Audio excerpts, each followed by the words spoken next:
this episode of the Tennis IQ podcast. I'm Brian Lomax, and today we're going to do something a little bit different. Today, I'm going to interview Josh. So, figured this would be a great way for the listeners to get to know both me and Josh a little bit better. We'll do another episode where Josh interviews me. But Josh Berger, welcome to the podcast as a guest for the first time instead of being a host. And I'm excited to get into this and understand and have the listeners understand your story more, how you like to practice. What do you think are some of the important elements of mental toughness, etc. But like we do in most of our interviews, let's begin with how you got involved with tennis, how you got involved with coaching, and then sports psychology.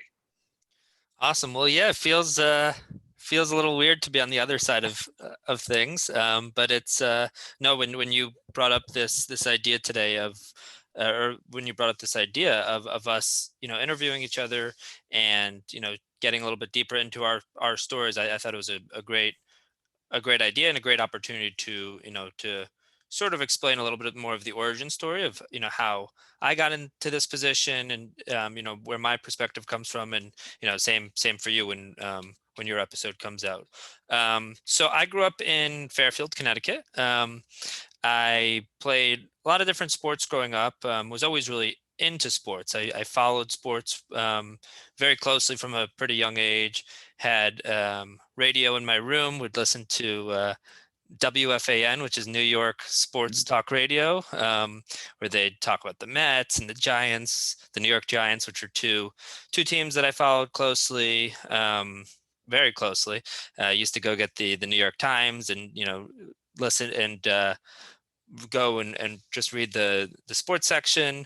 And I played different sports. I played soccer, I played baseball, I played basketball, and I enjoyed all of them, but I was sort of in the middle of the pack to even the bottom of the pack in these sports, where I enjoyed them, but I never really maybe worked as hard as some of the other kids, never maybe had the natural abilities as some of the other kids, and I didn't really stand out compared to my peers.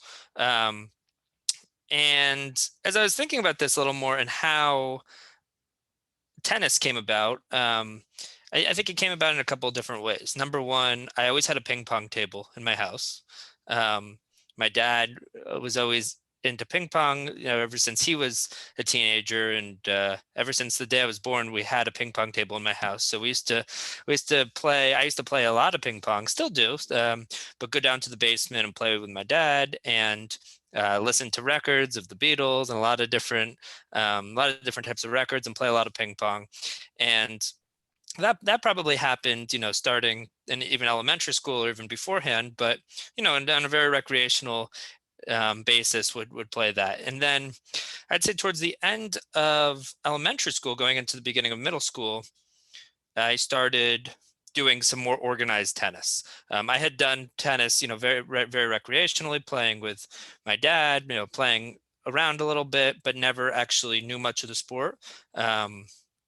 My dad was also a fan, has always been a fan of the sport. So I think tennis had been on, at times in the house. But when I started playing in a group, I think it was probably around fifth grade, it clicked. And this was something that, from playing the sport, it felt very different from being involved in team sports. It felt like something that I could excel at more, and I certainly enjoyed it more.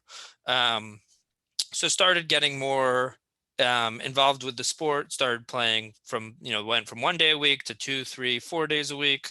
I think I played my first tournament in 8th grade, which again is later than some of the other kids who maybe, started playing tournaments at, 8 or 9 or whatever age. So started playing tournaments then, 14 in the 14 and under category, or age group rather. And, I was a sort of a middle of the pack player in certain ways within USTA New England. But, my playing style, I was always say was much more on the consistent side, much more on the let's be consistent, let's get balls back, let's play defense rather than trying to blow people off the court with my aggressive play, or being able to, use my shots as really a weapon. Um, then, played high school tennis. I would say during that time is really where I grew more. I started taking private lessons. I was playing more USTA tournaments, playing high school tennis. And during this time, really started thinking more and thinking more about the mental aspects of the game, noticing, I think I've mentioned this in the past, but noticing that some of these kids that had really nice forehands and backhands weren't always winning.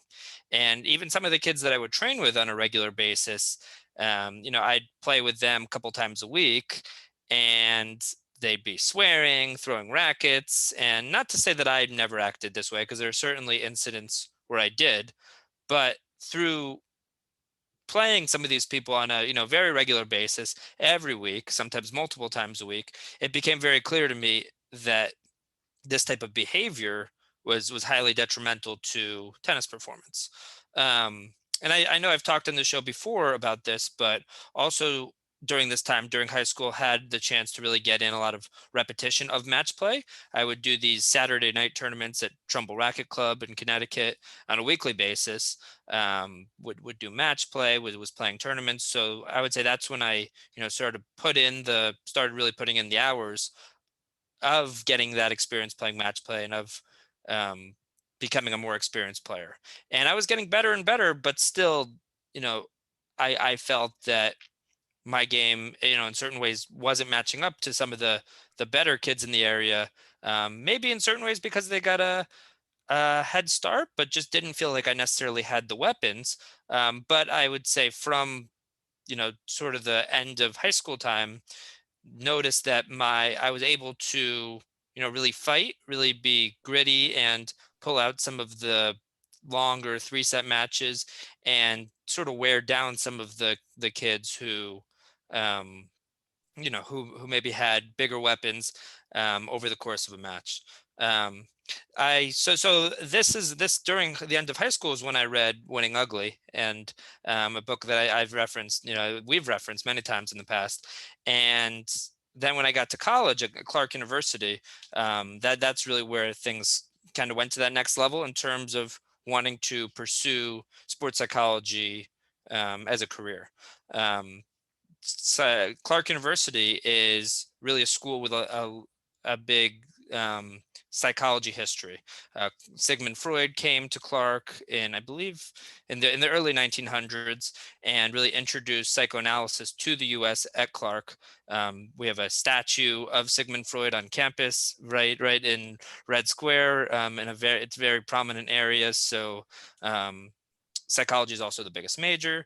So I started studying psychology, and while playing on the college team, um, the my two interests in my started to merge.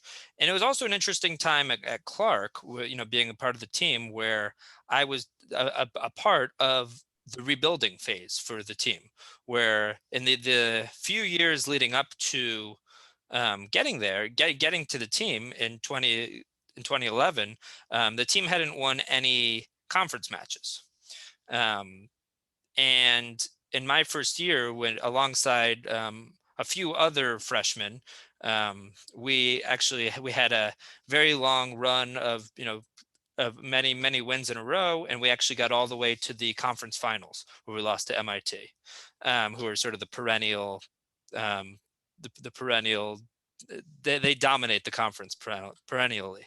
Um, so anyways, it was during my time at Clark where I started learning more about this field of sports psychology, and knew that, hey, I want to pursue this. So I was also coaching during the summers. I started coaching at Patterson Country Club, summer after my freshman year, summer after my sophomore year as well, and started learning more about this field, and ended up going to Cal State Long Beach right after I finished Clark, and did a master's there in sports psychology, where I decided to do my dissertation into mental toughness in college tennis, where I interviewed 11 college coaches at the Division I level. These are assistant coaches and head coaches, all about mental toughness and how is mental toughness how do these college coaches define mental toughness? What are some attributes of mentally tough tennis players? How can mental toughness be built? And then also questions like how they learned, how they developed their mental toughness and their philosophies on mental toughness, and then certain resources that could be used as well. And through this experience, during those couple of years when I was living in Long Beach doing my master's, I wasn't playing as much competitive tennis. I would play some with friends, but after the 4 years of college tennis, took a bit of a break in terms of competitive tennis. But however, that process of going through the dissertation reignited that spark that I was spending a lot of time thinking about college tennis, talking to college tennis coaches, and made me feel that I in some capacity wanted to get back into competitive tennis and collegiate tennis. And after finishing my master's, I took a job for about 6 months up in Northern California. Through the Bay Club, which is a series of athletic facilities in the West Coast, and was working at two clubs there: San Francisco Tennis Club, which was affiliated with the Bay Club, which is a huge club with 24 courts where we had a challenger tournament, as well as Bay Club Ross Valley, which is more of a family-oriented club. But then after that, moved back to the East Coast to Connecticut, to Fairfield, where I got back into collegiate tennis and coaching at the collegiate level at Sacred Heart University. And I was there for 2 years as the assistant men's and women's tennis coach there.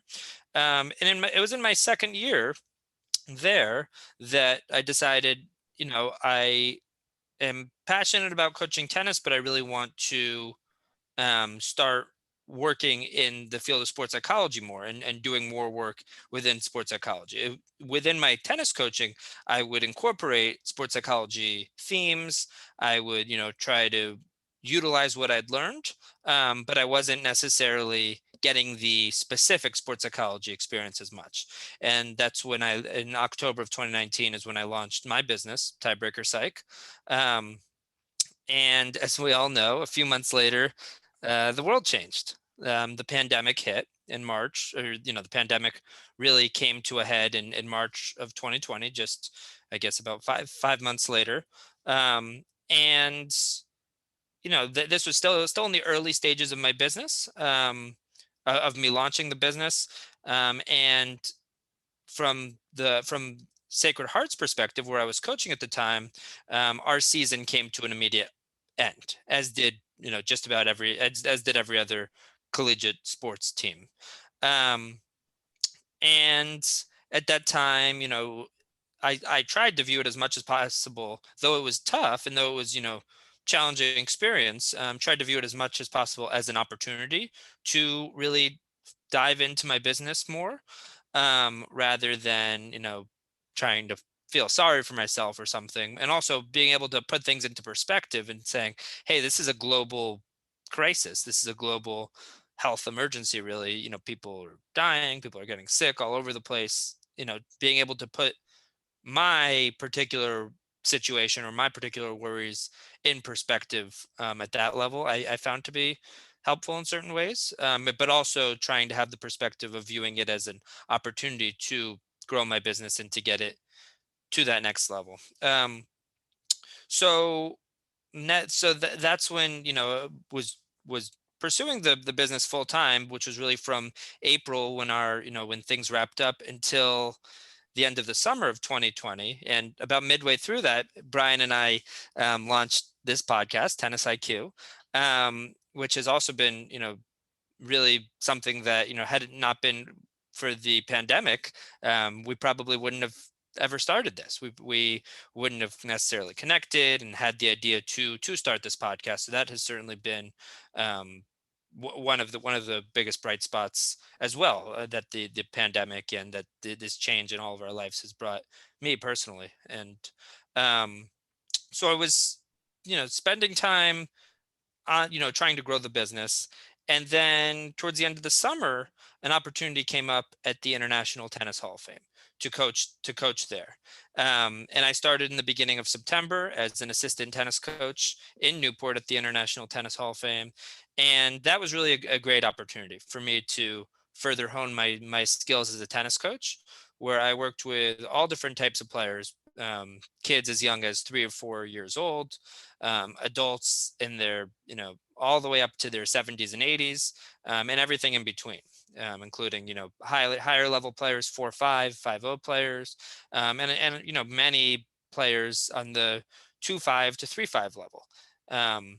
And at a certain point, I would say it was really over the summer, going into the early fall, I came to the conclusion that as much as I really enjoy coaching tennis, which I do, I certainly get a lot of fulfillment out of it.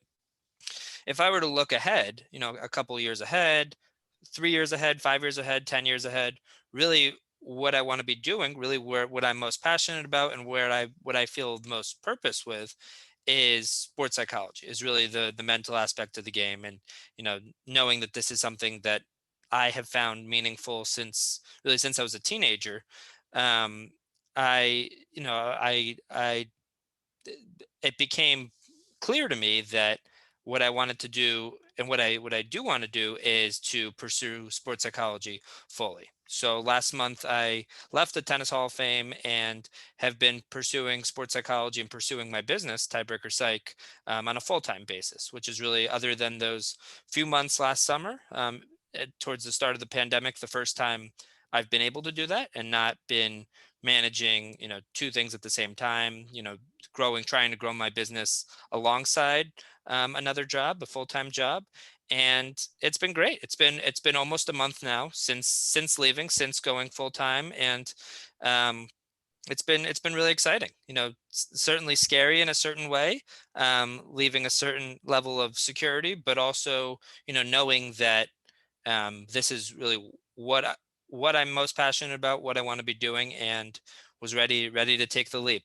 And one other thing I would add is, um, when Brian and I launched this podcast last July, could not have imagined that it would get to this point today, where we're at right now, where, over 60 episodes in, been putting out an episode just about every week, have had, ton of awesome, really inspiring guests of many different backgrounds, and, and couldn't have imagined it getting to this point.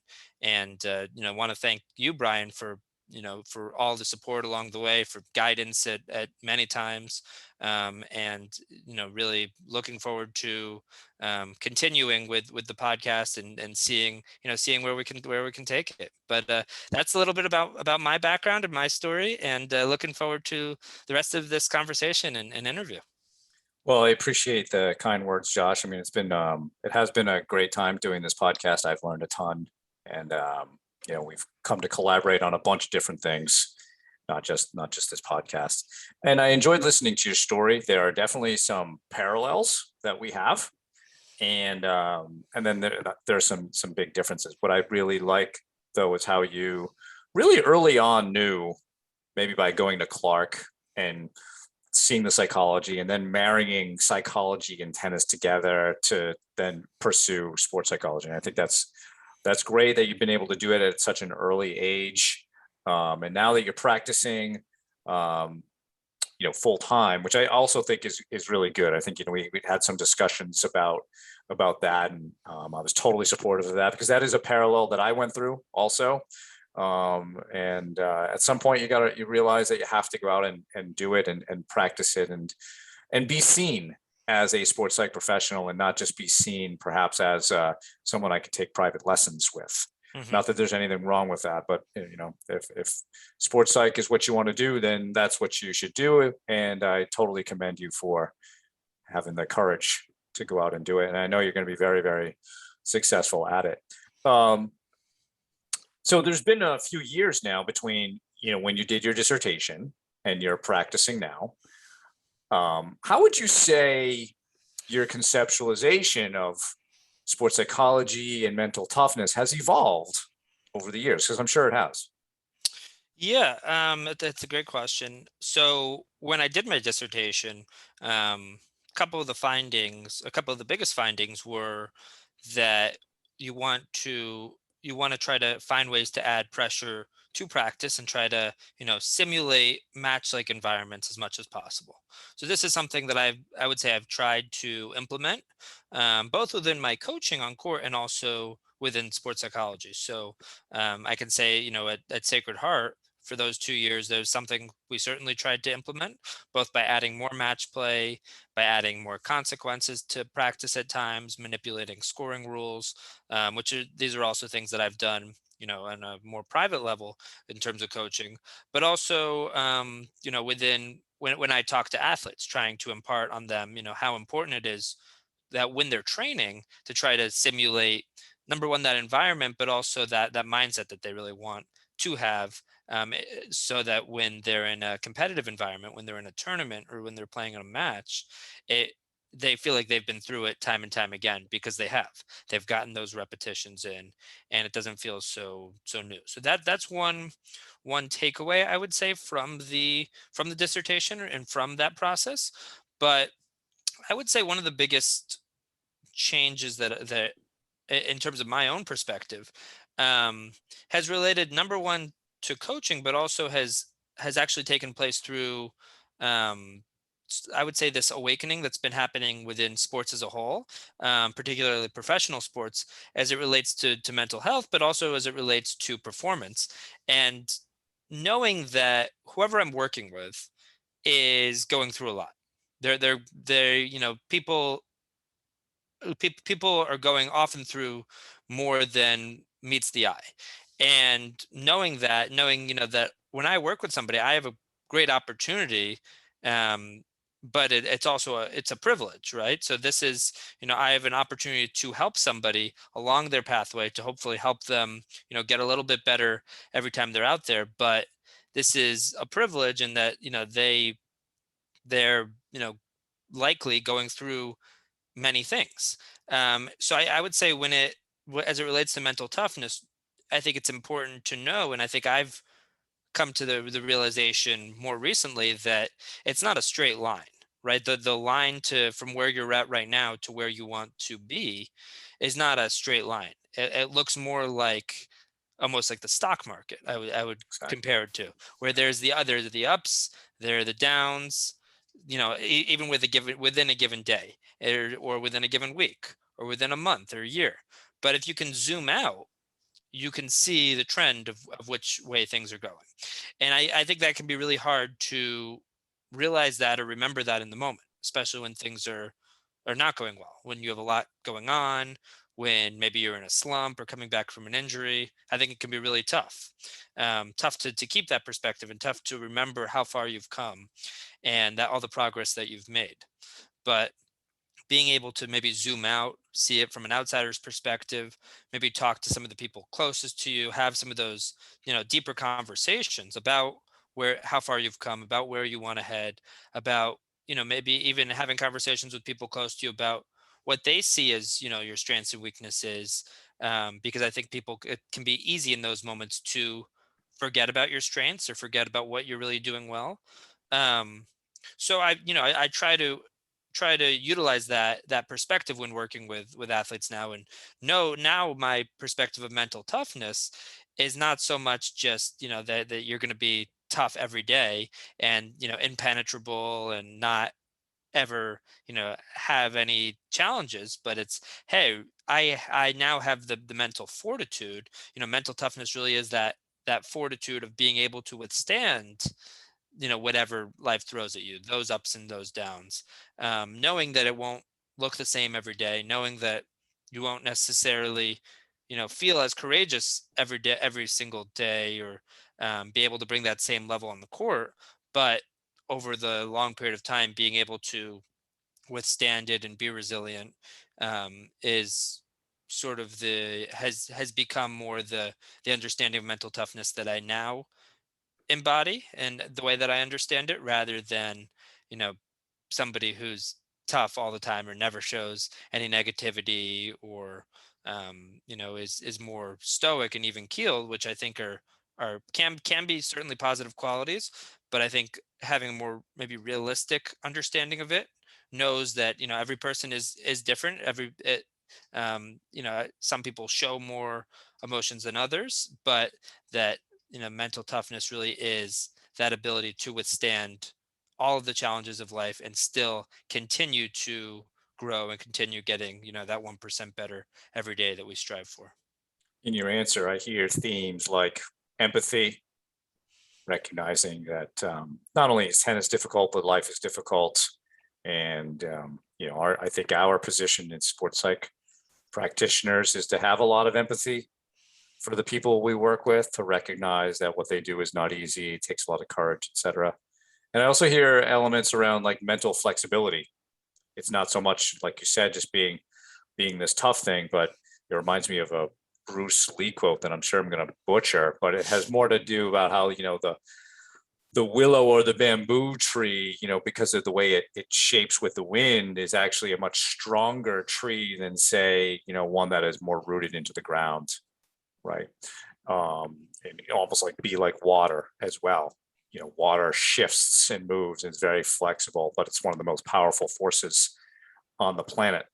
So I think those are just some things that popped in my head, Josh, as you were talking about your sort of framework that you have evolved to over the years.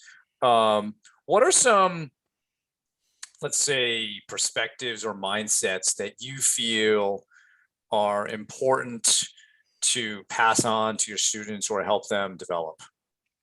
I'd say there are a few big ones. Number one, and I think I touched on this a little bit already, but that concept of trying to get 1% better. So trying to get a little bit better every time you're on court, right? So maybe you're working on a certain shot, so trying to get that shot a little bit closer to where you want to be, but also within a session, doing a session with somebody, being able to get a little bit closer to where they want to be mentally, right? Having that maybe it's that perspective, right? Or maybe it's being able to after match reflect, or maybe it's the preparation, but being able to get a little bit closer to that full complete picture of really where they want to be as an athlete.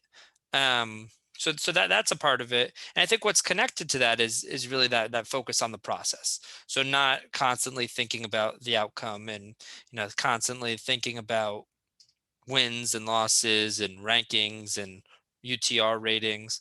Not that they're not important, not that you don't want them to be better or win more or have a better ranking or rating, because you're competitive, you're a competitor. But you thinking, okay, I want to win, I need to beat this person on the other side of the net, doesn't ultimately get you any closer to doing that. You focusing on that process of improvement, both in terms of your training and in terms of in a match, what's that process of me playing great tennis today?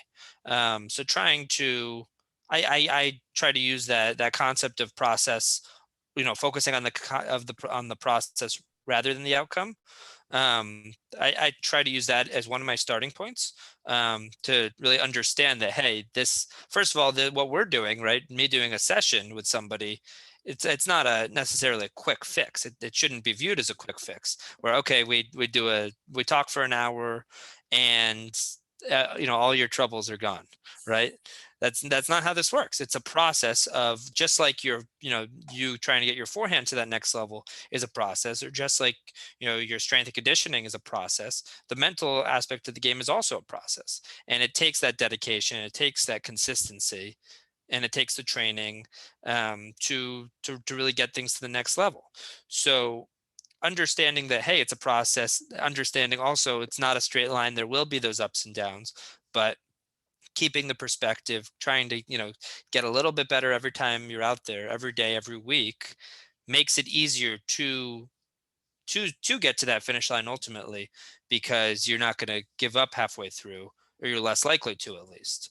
um, so I would say that's a big one as well. And then, the last one I would mention, and maybe mention a couple others later, but is controlling the controllables. And one of the first presentations I ever did in sports psychology was actually on this topic. Um, I did it at Intensity Club in Norwalk, Connecticut, with Nicola, who we've had on this podcast, who we did an episode with, who had invited me to do a presentation. This was, something that I would say I've been interested in or passionate about, because from both my own observations as a player and the observations of people I've coached and other people around me, I noticed that people spend a lot of time thinking and worrying about things that they have absolutely no control over. The court conditions, for instance, right? If there's a crack in the court, you're playing on a clay court and it's not up to your liking, or the wind or the sun. I mean, the amount of times that I've heard that somebody didn't play well because of the wind, or even things, like the opponent and the opponent's behavior, the opponent's line calls, the fans, right? So knowing that there are all these things out of your control, but being able to determine what is it within your control and what isn't, and being very clear about that, and then dedicating yourself as much as possible to those things within your control. And again, it's easier said than done, right? It's easy for me to be talking on this podcast and say, hey, you want to be focusing on those things within your control, but when in the heat of the moment, it's often a lot more challenging. So to me, a big piece of this, and I think this really fits into the mindfulness piece, actually, the awareness piece, is having the awareness to notice when your attention goes from the present moment, thinking about things within your control, like your strategy or your game plan, like your physical intensity, like your attitude. So rather than focusing on one of those things, to something from the past or the future. Something from the past might be, a line call that your opponent made last game, right? That you're still upset about, or a decision that you made. Oh, why did I go for that forehand there? That was, I shouldn't have gone for that. Now I'm down love 40. Or why did I go for that first serve here? Now I have to hit a second serve on this big point. Or thinking about the future, thinking about what if, what if I lose this game and now I'm down a break here? Or what happens if I lose this match? What is that going to do to my UTR? So um, to me, that this concept of controlling the controllables actually really fits in a lot to mindfulness, because the mindfulness and awareness is really the foundation, where as soon as you're aware of your thoughts and of where your attention is your attention on the court conditions, right? Or is it on that call that your opponent made last game? Or is your attention on the future and thinking, I really hope I don't lose this match, because is the coach going to bench me after this? Um, as soon as you notice that your attention is on one of these things out of your control, then you can bring it back to the present moment. But until you notice that, until you're aware of that, then you're going to be lost in thought, thinking about any of these things out of your control. So to me, being present is that ability to notice, in this moment, what's important now, right? This is a concept I know we've talked about with Jorge Capistani, but also, it's come up in other episodes, and that, what's important now are things within your control, like your strategy. Do I have to change my strategy or my game plan based on what's going on right now? My physical intensity, right? Is am I moving my feet enough? Am I really engaging my body enough with, with my serve? Am I using my legs enough? Or my attitude, right? Where's my attitude right now? Am I able to reset after every point and utilize, things like the 16-second cure, and, really use that 20 seconds in between points to reset?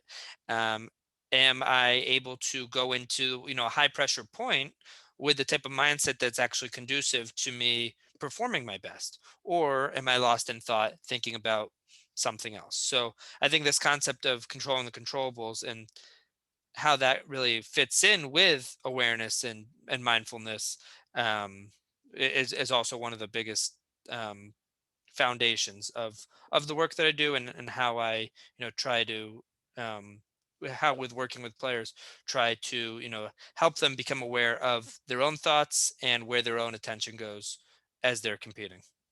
I think awareness is a great starting place for anytime you're working with somebody.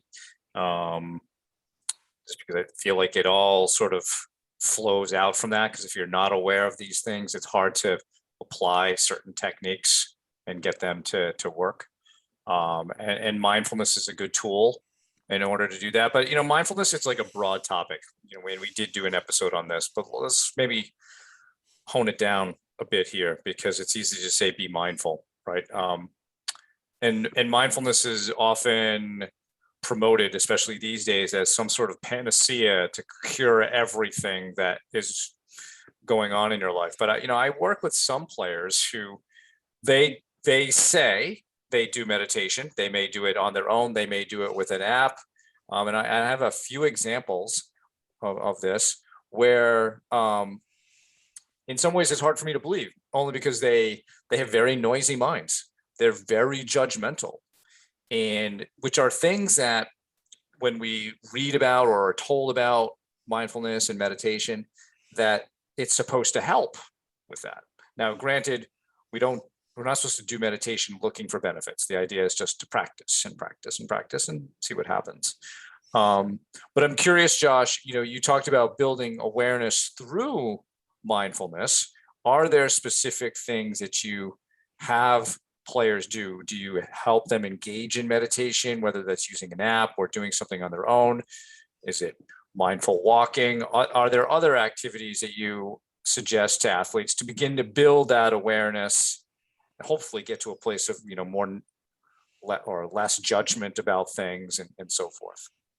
Yeah, I generally start with some sort of guided meditation that either I do or help them through an app, and just starting very very small, maybe 5 minutes or 10 minutes, and helping them notice that, hey, through my breath, I can use my breath as a tool to come back to the present moment. So talking about some of these concepts of the past and the future, and them reflecting on this and maybe thinking about situations where during a match they've haven't been present, and then talking about this concept and introducing this concept of meditation, which I think some players are utilizing on their own, and then once that's been introduced, having that almost as a reference point where, okay, in the match that you played or during your training,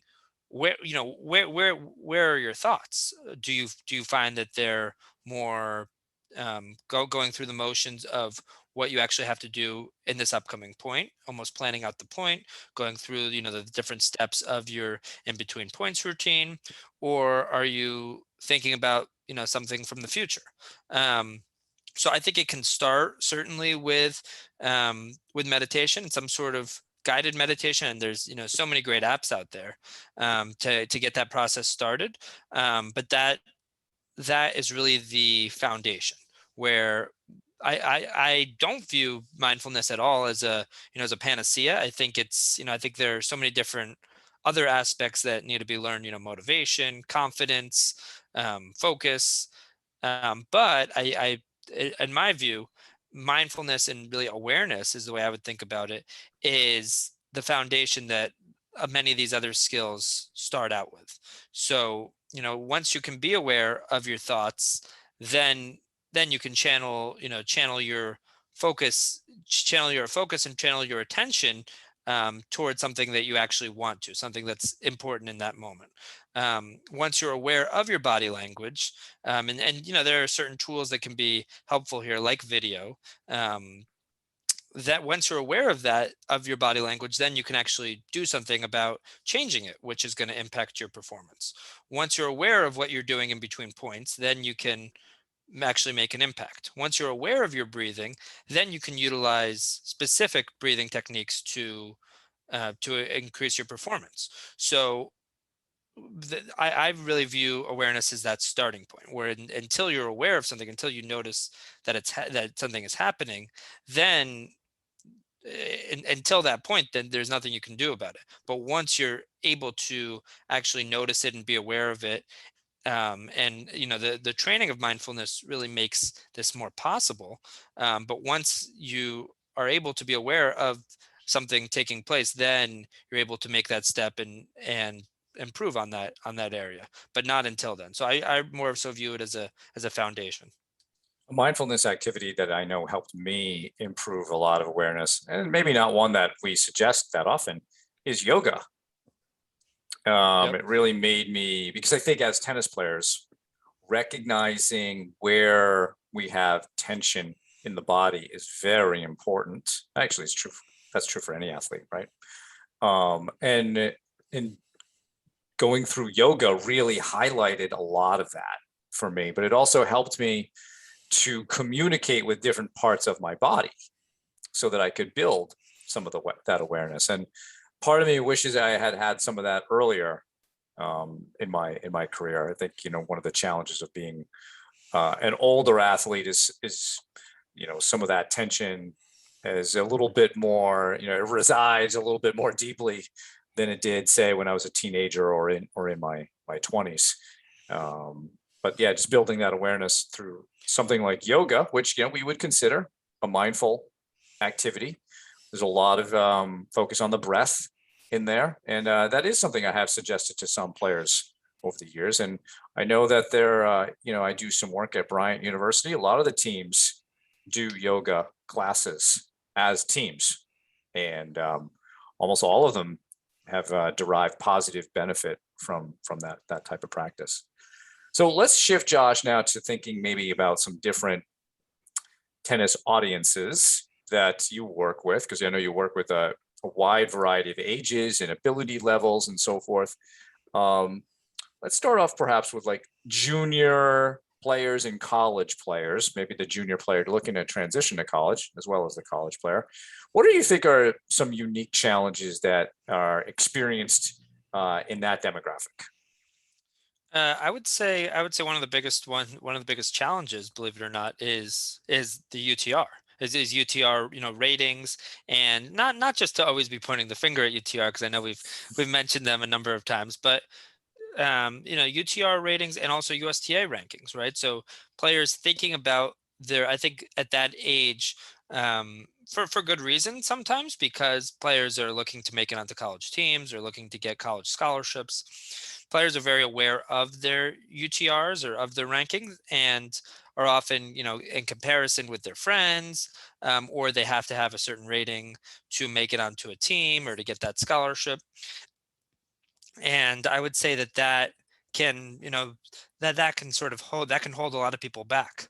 um, so I would say that is one definitely unique challenge, but also a lack of experience. A relative lack of experience, where rather than having competed for decades, or 10 years or however long, it's for some of these players, they've only been playing tournaments for a few years, and maybe haven't gotten into all the different situations that a tennis player can go through in their life, whether that be playing in a long match, whether that be having to serve out a match, trying to come back from being behind, playing in a tiebreaker, or whatever that may be. So I think the level of experience can also be challenging.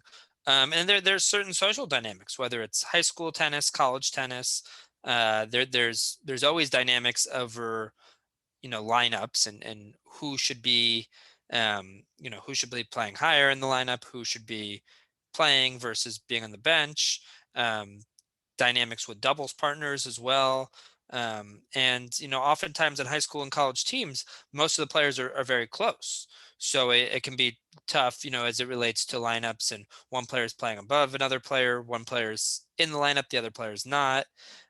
Two players playing doubles together, maybe they have some sort of history, or some sort of drama or dynamic in between them. So those are, I think, are a couple different dynamics as it relates to that age group.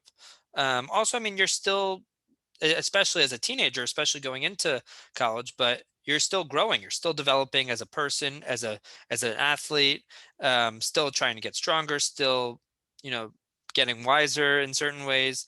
And understanding that, and having tennis and the application of mental skills being something to supplement that growth, is, I think, particularly helpful during that time. And then you also work with players who are older, some who are playing national events and maybe others who are at a lower level. What what are maybe different challenges that older players have that perhaps the younger players don't? It's interesting. I mean, we did an episode on this on adult tennis and senior tennis. I would say one challenge is, and I think you already touched on this earlier in the episode, is can be the body, right? That maybe aches and pains can last longer. You have to do more of a thorough job of stretching and really preparing for a match or for a tournament, and also on the cool down phase, and making sure that you're really diligent about stretching, about ice baths, about whether it's a Theragun or whatever you're using to recover. So I think that is certainly one piece of things. But it also it's almost the opposite process in terms of aging into the next category. So rather than going from the 14s to the 16s to the 18s, going from the 40s to the 45s. So it's, rather than it being the 14 and under, the 16 and under, it's going from the 40 and over, 45 and over, 50 and over, etc. It's a very different dynamic there. And I know with some of the players that I've worked with, you like junior tennis or like collegiate tennis, you end up seeing the same faces, right? You have those rivalries. And Brian, I think you know better than me in this area in terms of from a personal perspective, but um, you end up running into the same people over the years, where maybe in junior tennis or college tennis it's only over a few years, but if you're living in the same region as somebody else, around the same age group, around the same level, you could be running into the same person for decades. So as it relates to that particular age group, I think there's other dynamics. I mean, also, people are balancing their tennis development along with their careers and their families, right? So it's a matter of managing your time and deciding, hey, do I want to fly out to California or Arizona for this tournament? Um, with whatever else you have going on in life at that moment. Where as a junior player or collegiate player, your focus really is on your tennis development, because um, there are often next steps in terms of that development, where for junior tennis you're playing for oftentimes for that next chapter of collegiate tennis. And college tennis, you don't generally have a choice if you're going to a tournament. But when it comes to an adult, it's on them. It's on them. How do I want to craft my schedule? How do I want to craft my lifestyle you know around these different things that are important to me? Where does tennis fit into that? And oftentimes also, I mean, an adult has a different level of autonomy compared to a junior, where it all really does rely on them, where they can make those choices of what their schedule looks like, what does their training look like, what does their lifestyle look like, in a lot of these different ways. And all of that impacts ultimately their tennis performance and how far they can go as a player. Yeah, I think it's a good differentiation. You're right. I mean, the older players is definitely a lot more about the body. But similar to what you said about the junior player, where they're working on experience, the older player, a lot of them, at least the ones who are playing at the national level, have a lot of experience, and they can be using their mind as one of their primary weapons. Of course, there are a bunch of adult players who are, 2.5, 3.0, 3.5, and they may not have as much experience. They may be new to the game. And so they're even just learning to compete. Perhaps they didn't play sports as much, and I have seen that sometimes with adult players. So I think it's good to recognize that everybody's unique and try to figure out what their story is, and work with wherever that is, right? Because we're all going to have these challenges. So Josh, perhaps to wrap up, let's talk a little bit about some of the players you like to watch from a mental toughness perspective. We've got a lot of interesting players on both the men's and the women's tours. Um, who are some of the players you're watching today, and why do you like watching them? Yeah, I would say that there's two types of players that I've always really enjoyed watching play. Now these are, there are also players like the Federers, the Nadals, the Serenas, where I enjoy watching them just because they are exceptional, because they're among the best in the world. Djokovic, some of the others where they're the top players in the world, and it's almost like watching art where they've really almost perfected the sport in certain ways. But I would say there's two types of players that I've always found very interesting to watch. One is and this might be more based on how I personally play, which is more on the um, solid, consistent side, playing defense, um, where the type of player who's much more on the consistent side maybe doesn't have the weapons of some of the other players, but is able to really maximize their potential. So I think of a player like a David Ferrer as a great example there. Even a Gilles Simon. We've talked about Brad Gilbert in the past. I think he'd fit into that category as well. So those are a couple examples there. I also really like players that that have the ability to throw off their opponent from playing their best game. And oftentimes these sorts of players will mix it up, um, and utilize height and spin and depth rather than just power. So on the women's side, somebody like an Ons Jabeur, who's able to use the slice, use the drop shot, keep people guessing rather than just blasting away and necessarily always hitting winners from the baseline, be able to really mix it up and almost be a magician out there. Somebody like a Fabrice Santoro also would fit into that category, and a Jensen Brooksby, who has had a lot of success this year, would also fit into that category. So I think with both of those categories, whether it's the player that's really solid and maximizes their potential in that way, or the player who is doing whatever possible to sabotage the opponent and look for ways to disrupt their opponent's rhythm.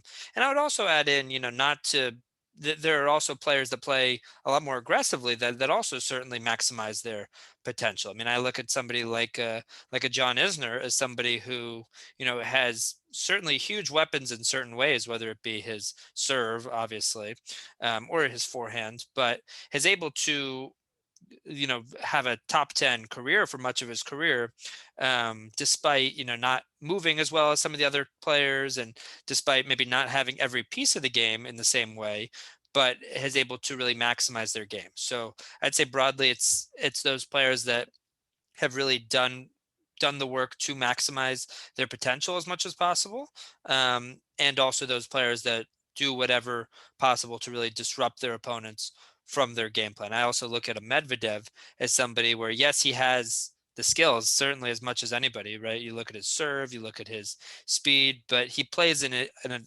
unorthodox way, you could say, that does a lot to disrupt the opponent's rhythm and to throw off the opponent, and makes it very tough for the opponent to play their best tennis. And I think as it relates to the mental game, that's one thing that all players can look to do more of. We're not just looking to impose your own game, but also looking to make it as tough as possible for your opponent to play their best. Yeah, and I know we've talked about the fighting combat nature of the sport of tennis and making your opponent uncomfortable, and trying to break them mentally and physically really is one of the objectives that you should have when you go out there. And you're pointing out some players who have a variety of tools to do that, not just one thing. Although, like in Isner, he's so good at what he does well that it is difficult to get through that, right? So, well, Josh, I really enjoyed learning about you, this conversation, learning about your practice and what you're doing. So appreciate you taking the time to do that with us. And want to thank everybody for listening. For more on today's episode and more about Josh, we'll put some stuff in the show notes about his business and want to get in touch with him. If you have any feedback or other questions for the two of us, please email us at tennisiqpodcast@gmail.com, or you can also use the Twitter hashtag tennisiq. Additionally, please subscribe to the show on your podcast platform of choice, including YouTube, so you can be notified of new episodes. You can also check out our Instagram account. Thanks again, and we'll talk to you soon in our next episode.